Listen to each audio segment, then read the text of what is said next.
Our next speaker is Jamie Sharp, and it's about rocket science, almost literally, because he wrote code for an open source rocket. I got scared of this, so I'm going to be serious from now on. He also created a website to connect people with online comics that has over 4 million pages in almost 500,000 comics. 50,000, sorry. I told you serious stuff here. Once he fixed an X server bug that existed since he was 3 years old. Well, that's an impressive thing. And he's an independent contractor who just wants to make computer reliable and safe for us. Welcome, Jamie.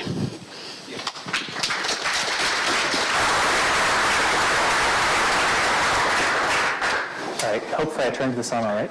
Okay. So I'm going to talk to you about translating C source code to Rust. But first, there is a bit of a tradition in cybersecurity talks where first I come and try to scare you all. I point out, there's all these SCADA systems that are controlling flood control dams or the electric grid or whatever, and they're all computerized, and this should be absolutely terrifying because we depend on all this critical infrastructure up to and including our free and fair elections. So cybersecurity is important, right? And I'm here in the Mozilla Dev Room. The particular approach that I want to talk about cybersecurity from is, of course, Rust. Rust is an interesting tool for trying to address cybersecurity issues, among others, because, for one thing, of memory safety features of the language, that Rust, through its type system, addresses many common security vulnerabilities, buffer overruns, all these sorts of things. Rust is also an interesting tool in terms of enabling using better programming languages techniques. Things as simple as having a proper tagged union type in the language can let you structure your code in a way that makes it easier to maintain and easier to get right. So there's a lot of people are kind of excited about Rust. Many of you are probably in this room, and there's a bunch of people who are trying, embedding Rust in existing projects or translating parts of existing projects to Rust. Firefox is almost a boring example since the language is practically invented for the purpose of doing Firefox better. But more exciting ones, a month ago, as of today, I think, libRSVG shipped their first bit of Rust, and this is a piece of software that you may be running on your laptop now. It's part of the GNOME folks collection of libraries. And the big reasons why the libRSVG folks were interested in doing this included having a better way of doing testing. Unit testing is a giant pain if you're working in C. So just some of these basic engineering things that the Rust community is really focused on usability of the language and these broader software engineering issues. There's other projects that have been experimenting with migrating parts of their existing C code to Rust, like the Emacs being incrementally ported to Rust because we didn't have enough operating systems projects in Rust yet. There's Russell, the experimental port of the Muscle C library. That was done as an educational exercise just to see how it would go. There's folks rewriting core utils. There's a bunch of these projects, right? You can dig through Reddit or whatever and find a long list. So maybe what we should do is translate everything that's in C. This is clearly a great language. Let's just rewrite everything in Rust. Except if you start actually thinking about it, it's maybe this is not such a great plan. So we've got, in small projects, we've got maybe thousands of lines of C, ranging up to bigger projects with millions of lines of C. If you go and try and hand rewrite all of that code, you're not going to get it right. You're going to introduce new bugs that were never in the C version. And at best, even if you did get it right, it's still going to be a super tedious process. You don't want to do this. So maybe the answer is let's not do this by hand. Maybe the answer is we should automate this process of translating C to Rust. So I'd like to tell you about this project I've been working on for a little less than a year now called Corrode, which is all about automating the process of translating C code to Rust. So some particular principles that Corrode follows. Corrode aims to preserve safety and correctness. So given that we're starting from C source, which is not particularly safe and often not particularly correct, preserving its existing level of safety and correctness is not a very high bar. So the output of Corrode is not safe Rust. It is Rust in the unsafe subset of the language. That means that it might crash in spite of the usual promises that Rust provides around memory safety. But on the other hand, it is exactly as safe as the input was. Another important point regarding safety and correctness is that people always ask me about what do you do about undefined behavior in the C source that you're translating? And the answer is that I try to, whenever I reasonably can, pick a unsurprising definition for undefined behavior. Given that Corrode is acting as the C compiler, undefined behavior in C means that the C compiler gets to do whatever it wants to, and so I try to pick what I'm doing as something that will be least surprising to the programmer. Another principle of Corrode is preserving maintainability to the extent possible. So if you started with code that you could actually maintain, then the output of Corrode should be Rust that you can actually maintain. If you started with utter crap, I can't help you. So in order to accomplish that, a big part of how Corrode works is a big part of its goals is to preserve variable names, preserve the structure of the code as much as possible, preserve, as much as possible about how the program was originally written. And finally, Corrode aims to preserve ABI. So if you run Corrode on a piece of C source, the output Rust should still link against other C code that the original C code was able to link against. It should be compatible at the level of binary linking. So all of these together enable, ideally, Corrode to be used as a way of making Rust be a drop-in replacement for as much or as little of the existing C source that you're starting with. A key part of the idea here, and the reason why I don't feel like it's a problem that that Rust, doesn't try to do anything clever about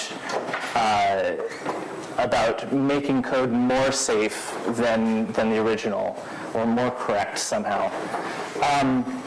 The idea is that it is easier to refactor safe Rust from unsafe Rust than it is to refactor safe Rust from C. If you've got a tool that does a lot of the work for you, and all that's left is to take this unsafe Rust and clean it up some, and make it be idiomatic Rust, and make it use safe borrows and all these other things. That is a much smaller problem, a much smaller amount of work that you have to do by hand than what people are doing today. So the whole point of this is to enable incremental manual improvement. The fun way to do this, for instance, is run Corrode, get a giant pile of Rust, and then say, you know what, this one function has been pissing me off for years. I am so excited that I finally get to rewrite it. That's the one I'm going to rewrite in Rust first. Or maybe you want to pick, a function that is the most safety critical or something. Whatever approach you want to take, you can do it incrementally by using Corrode. So all right, this is good. We have some tool that gets, can you hold questions to the end? Is that right? All right, thanks. I have some tool that, that will automatically get us from C to Rust. So now we can go translate everything, right? Well, should we? Is this a good idea? I'm going to suggest some principles here. First of all, if you just want to translate something from C to Rust in order to learn something, by all means, absolutely do this. It is an excellent exercise. You will learn a ton. I highly recommend it. I have certainly learned a ton just building Corrode. But if you want people to actually use your translated Rust, I would like to recommend 3 principles. First, can you demonstrate that the Rust is equivalent to the original C? There are a few different ways that you might do that demonstration. One would be that assuming Corrode is trustworthy, if you can say, well, I used Corrode, then yes, that's all you need to prove, right? That these must be equivalent because Corrode did all the work. Corrode is not yet trustworthy, but I'm working on it. Another approach might be if you're working with a project that has a test suite. Assuming that it passed the test suite before, if it still passes the test suite after switching to Rust, that's pretty good evidence, right?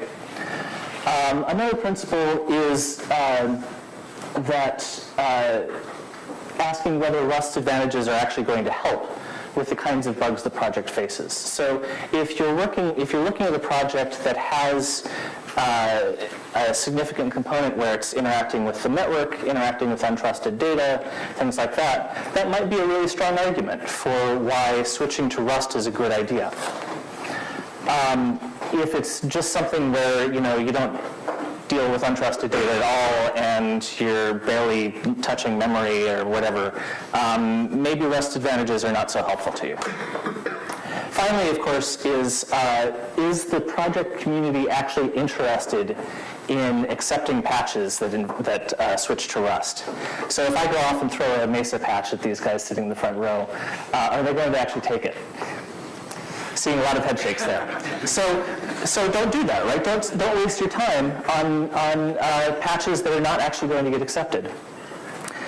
I'm going to switch gears a little here and talk about a case study I did of actually trying this approach. What happens if we go and try to automatically convert a giant pile of code to Rust?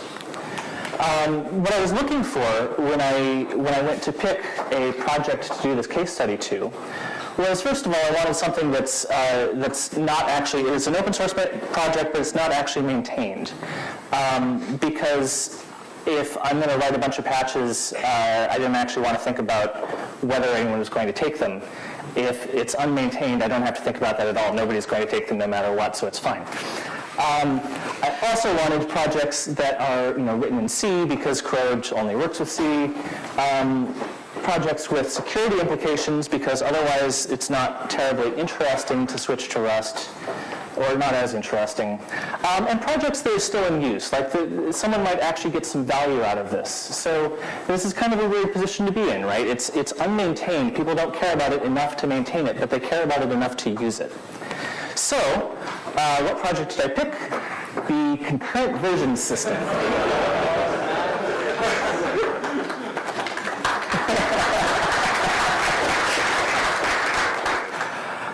CVS, there's a bunch of source code out there that's still in CVS, despite the fact that everyone has moved to Git or Mercurial or whatever.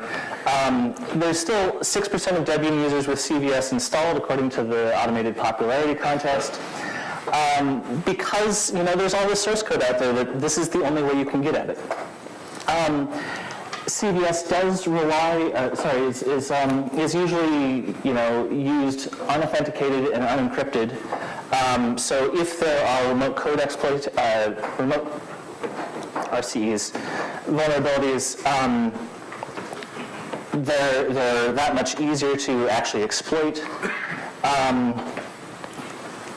And yet, despite the fact that this is of use and has security implications, the last release of it was in 2008.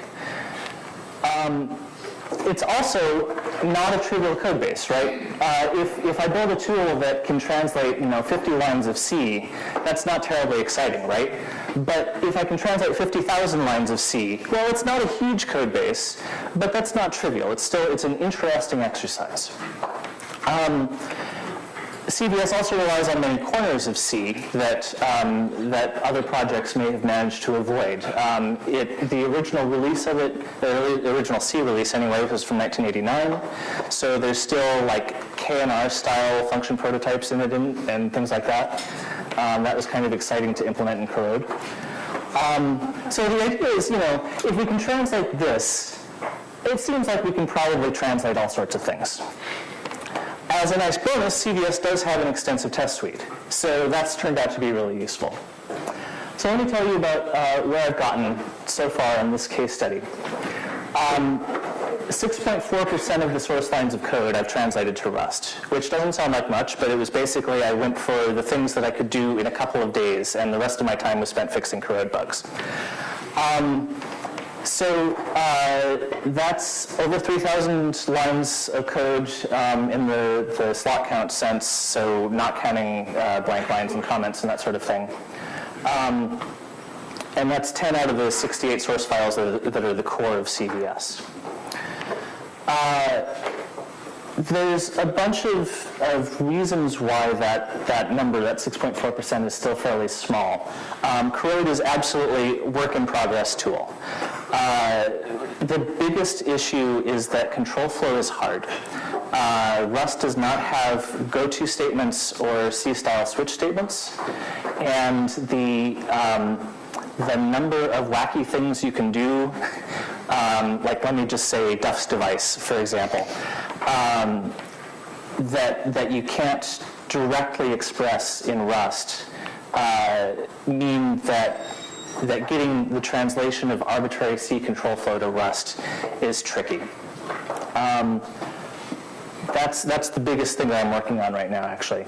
There's also other things. There's a bunch of different little corners of the C specification that I just haven't gotten around to implementing yet in Corrode. There are a couple of features in C that don't have any direct correspondence in Rust, notably variable length arrays or bit fields and structs, at least in terms of being ABI compatible. The other big issue, I mentioned, Corrode should preserve maintainability. But unfortunately, in order to quickly get started trying building Corrode, I took an approach where it looks at only pre-processed C source, which means by the time Corrode sees it, all of the comments are gone and all of the macros are fully expanded. So you've lost the comments, and the macros mean that if you used macros in any significant way, the generated code looks like crap. So there's a bunch of stuff to be done still, right? But I can at least demonstrate that I can use this partially Rustified version of CVS to clone the CVS source tree from CVS. So that's cool. Maybe that's not very convincing, right? Maybe more convincing is that the CVS test suite, which takes like an hour to run, actually still passes. I'm going to pause for applause here.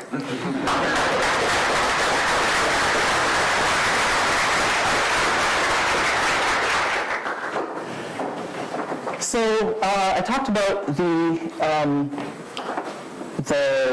stuff that Corrode still needs, but there's, assuming all that's done, right? It's just a matter of programming. We'll get there. What should happen on top of that? Well, one big thing is Corrode makes no effort to produce idiomatic Rust. So, for example, if I write this C for loop, just a standard C idiom of I want to make I go from 0 to 10, not counting 10. The idiomatic Rust version of this is for I in 0.10, right? The Corrode-generated version of this is not nearly so pleasant. There's a bunch of details in here about how C is specified to deal with unsigned wrap and all sorts of things, right? Ideally, there would be a tool that would recognize this kind of non-idiomatic Rust and suggest maybe you wanted to write it the other way. Other sorts of things that would be nice to have tools for are Corrode. Every time you have a pointer in your C source, Corrode generates Rust that uses raw pointers. And it would be nice to be able to recognize in an at least partially automated way that those raw pointers are being used in such a way that you can replace them with safe Rust monotypes. This is non-trivial. If anyone's looking for, a PhD thesis project or something, let me know. But the key thing I want to say about this is that there's already a bunch of tools that Rust developers can use, notably Clippy, which you should definitely check out if you haven't seen it, that are in the category of lint tools for checking different kinds of code style issues. And RustFix, which is a tool for trying to automatically apply the fixes for you. So improving those tools to recognize these kinds of non-idiomatic Rust and ideally suggest fixes for them, improving those tools is useful for all Rust developers, not just people using Corrode. So I think this is going to be valuable work for the community as a whole. To wrap up here, Corrode is already, proving the concept of making it feasible to incrementally migrate from C to Rust. There's a lot that it can already handle. I think with like the control flow stuff taken care of, it's going to be very close to handling most of the C source that's out there. But there's plenty left to do in terms of making the resulting generated Rust source better. I want to particularly thank Don Marty of Mozilla and the Mozilla Open Innovation team for supporting my work on Rust over the last quarter of last year, and a whole bunch of people who've made contributions to Corrode. Feel free to grab Corrode from this GitHub repo. Check out my blog for a bunch of detailed posts, and follow me on Twitter if you like. And with that, I think I have a couple minutes for questions.